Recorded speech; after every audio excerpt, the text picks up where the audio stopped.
అదరగొట్టే కారం రంగు రుచి ఆచి కారం పొడి. ఆంధ్రప్రదేశ్లో కూటమి సర్కార్కి బిగ్ షాక్ తగిలిందా?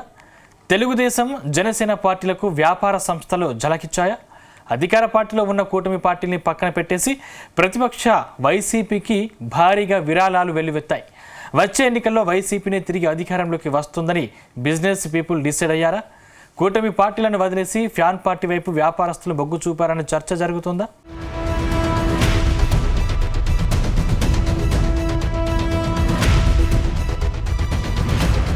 రాజకీయాల్లో అధికారం ఎక్కడ ఉంటే అక్కడ నిధుల ప్రవాహం ఉండడం కామన్. కార్పొరేట్ సంస్థలైనా వ్యక్తిగత దాతలైనా అధికార పార్టీ వైపే మొగ్గు చూపుతూ ఉంటారు. కానీ ఆంధ్రప్రదేశ్ లో మాత్రం రివర్స్ జరుగుతుంది. 2024 సార్వత్రిక ఎన్నికల్లో చరిత్రలో ఎన్నడూ లేని విధంగా ఘోర పరాజయాన్ని చవిచూసిన వైసీపీ విరాళాల సేకరణలో మాత్రం అధికార కూటమి కంటే ఎక్కువగా నిధుల వరద పారిందే.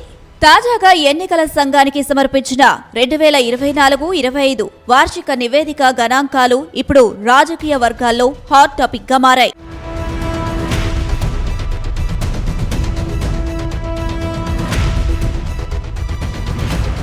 గత అసెంబ్లీ ఎన్నికల్లో వైసీపీ కేవలం 11 సీట్లకే పరిమితమైంది. కనీసం ప్రతిపక్ష హోదాను కూడా దక్కించుకోలేకపోయింది. కానీ ఆర్థికంగా ఆ పార్టీకి ఉన్న బలం ఏమాత్రం తగ్గలేదని తాజా లెక్కలతో తేలిపోయింది. ఇక 2024-25 ఆర్థిక సంవత్సరంలో వైసీపీకి ఏకంగా 140 కోట్ల రూపాయల విరాళాలు వచ్చాయి. మరోవైపు అఖండ మెజారిటీతో అధికారంలోకి వచ్చిన తెలుగుదేశం పార్టీకి విరాళాలు 83 కోట్ల రూపాయలు మాత్రమే వచ్చాయి. అటు జనసేన పార్టీకి 25 కోట్లు సమకూరాయి.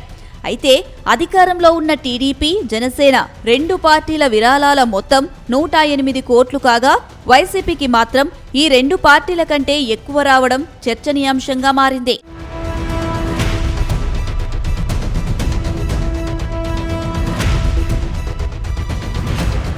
సాధారణంగా ఎన్నికల సంవత్సరం లేదా అధికారం మారిన కొత్తలో అధికార పార్టీకి ఎక్కువ విరాళాలు రావడం సహజం.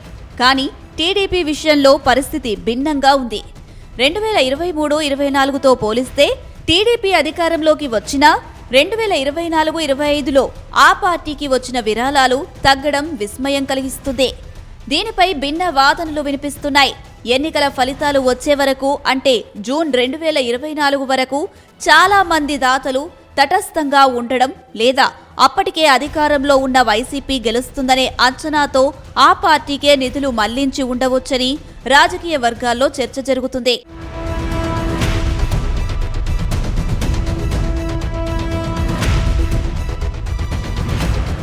ఇప్పుడు వైసీపీకి విరాళాల విషయంలో లభించిన ఆధిక్యాన్ని వైసీపీ నైతిక విజయంగా చెప్పుకుంటుంది.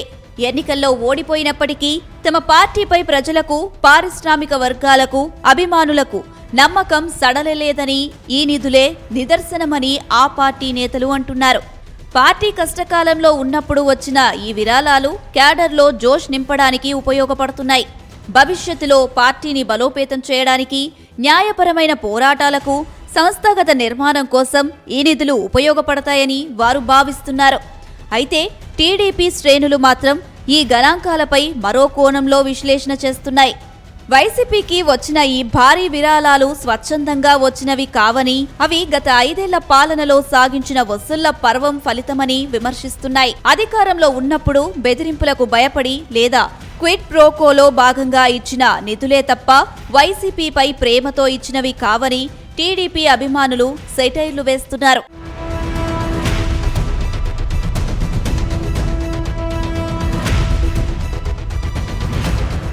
ఏది ఏమైనా రాజకీయాల్లో నిధులు అనేవి ఇంధనం లాంటివేనని చర్చ జరుగుతుంది. ప్రతిపక్షంలో ఉండి అధికారాన్ని కోల్పోయిన సమయంలో ఒక పార్టీకి ఇంత భారీ మొత్తంలో నిధులు ఉండడం ఆ పార్టీకి పెద్ద ఊరటగా చెబుతున్నారు.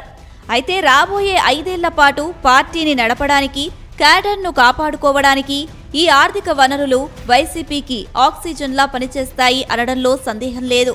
అయితే కేవలం డబ్బుతోనే రాజకీయాలు నెగ్గలేమని 2024 ఫలితాలు నిరూపించాయి.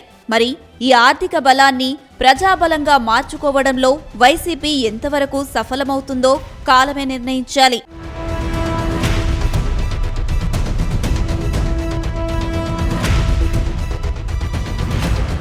గుమగుమల వంటలే వంటలే తెరకొట్టే కారం రంగు రుచి ఆచి కారం పొడి.